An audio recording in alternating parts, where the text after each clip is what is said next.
नमस्ते बच्चों। Second year PUC का एग्ज़ाम अभी हो रहा है, तो हिंदी की परीक्षा में अभी समय है, तो मैं परीक्षा के हिसाब से आज कुछ वीडियो बनाना चाहती हूँ ताकि आपको सुविधा हो सके।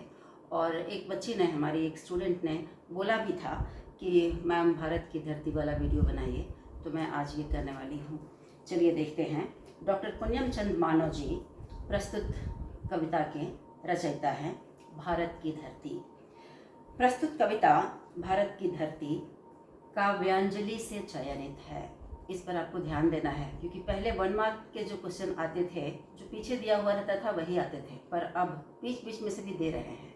इसका ध्यान रखिएगा कि प्रस्तुत कविता भारत की धरती काव्यांजलि से लिया गया है। इसमें कवि ने भारत के विभिन्न प्रांतों के गौरवमयी इतिहास, सांस्कृतिक परिचय के साथ ही साथ कर्नाटक के प्रति गौरवपूर्ण भावनाओं को कविता रूपी माला में पिरोने का महती कार्य किया है। तो हमारे विद्यार्थियों में जोश, उमंग भरने एवं देश की महानता से उन्हें परिचित कराने हेतु इस कविता का चयन हमारे पाठ्यक्रम में किया गया है। आइए देखते हैं। प्रस्तुत कविता में हमारे भारतवर्ष के विभिन्न राज्यों का बहुत सुंदर, उनकी समृद्धि का, उनकी सभ्यता संस्कृति का, उनकी वीरता का, उनकी सुंदरता का गौरव गान किया गया है संपूर्ण रूप से। आइए हम देखते हैं कवि ने किस प्रकार से विभिन्न मोतियों को एक माला में पिरोते हुए एक सुंदर माला तैयार किया है।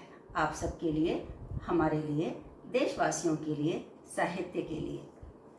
भारत माता की धरती वीरों संतों की धरती है। राम कृष्ण की जन्मभूमि मन में मुद मंगल भरती है। देखिए तो, भारत माता की धरती, पवित्र धरती। यह धरती ऐसी वैसी नहीं है। इस धरती पर अनेकों वीरों ने, अनेकों संतों ने जन्म लिया है।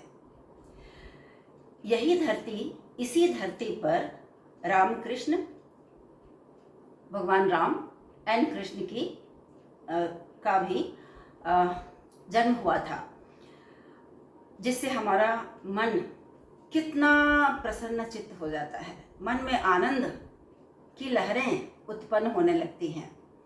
देखिए तो, मन में मुद मंगल भरती है। मन आनंदित हो जाता है, मंगल भर उठता है। मुद बहुत खुशी, एकदम सुंदर भाव उत्पन्न होते हैं। भारत माता की धरती इस प्रकार वीरों संतों की धरती है। इसी धरती पर श्री रामचंद्र जी, कृष्ण जी ने अवतार ग्रहण किया था, और जिसकी वजह से हमारा मन बहुत ही, कुछ कहते नहीं बन रहा है, इतना आनंदित हो उठता है। कितनी मंगल भावनाएं, कामनाएं मन में उत्पन्न होती हैं। ये तो सिर्फ 2 पंक्तियां हैं। आगे देखते हैं। भारत के नक्शे को अगर हम देखते हैं तो सबसे शीर्ष में उत्तर, भारत का उत्तरी हिस्सा, उत्तर में उत्तर प्रदेश, काशी, प्रयाग, हरिद्वार, जहाँ सभी तीर्थ स्थल हैं। उत्तर प्रदेश में काशी, बनारस, वहाँ पर काशी विश्वनाथ जी हैं, जिनका दर्शन करने के लिए लोग दूर दूर प्रदेशों से जाते हैं।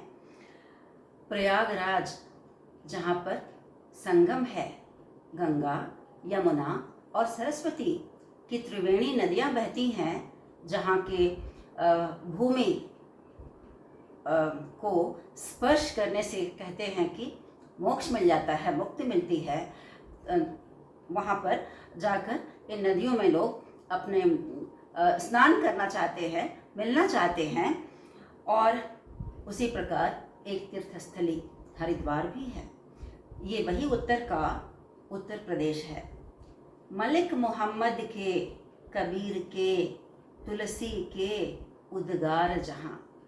इसी उत्तर प्रदेश की धरती पर मलिक मोहम्मद जायसी, कबीरदास जी, तुलसीदास जी ने भी जन्म लिया है, और उन्होंने अपने उपदेशों को लिखा है, जिसे हम आज भी पढ़ते हैं, गुनते हैं मानते हैं।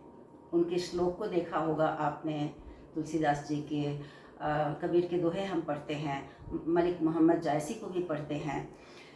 बद्रीनाथ केदारनाथ से तीर्थों का यह स्थल पावन, यह स्थली जहाँ पर बद्रीनाथ जी, केदारनाथ धाम तीर्थ स्थल है, पवित्र स्थल है।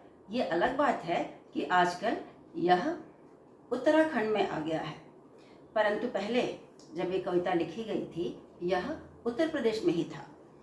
माखन भोग लगाने वाला कृष्ण कन्हैया मन भावन, इसी उत्तर प्रदेश में भगवान कृष्ण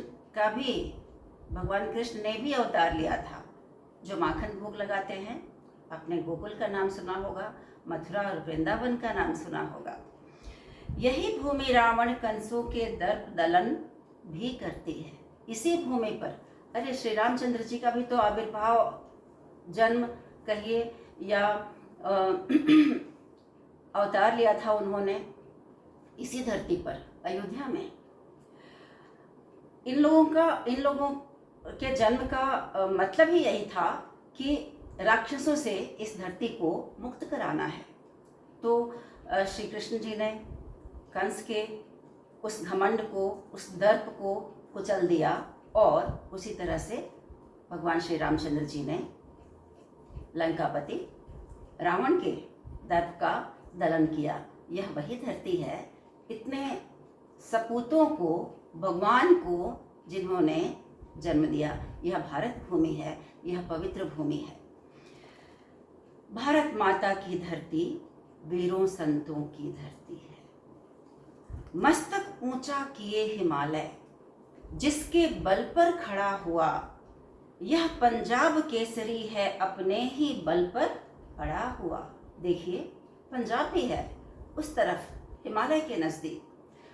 कैसे हिमालय खड़ा है मजबूती के साथ, वह रक्षक है हमारा, तो उसकी रक्षा में किनका योगदान है?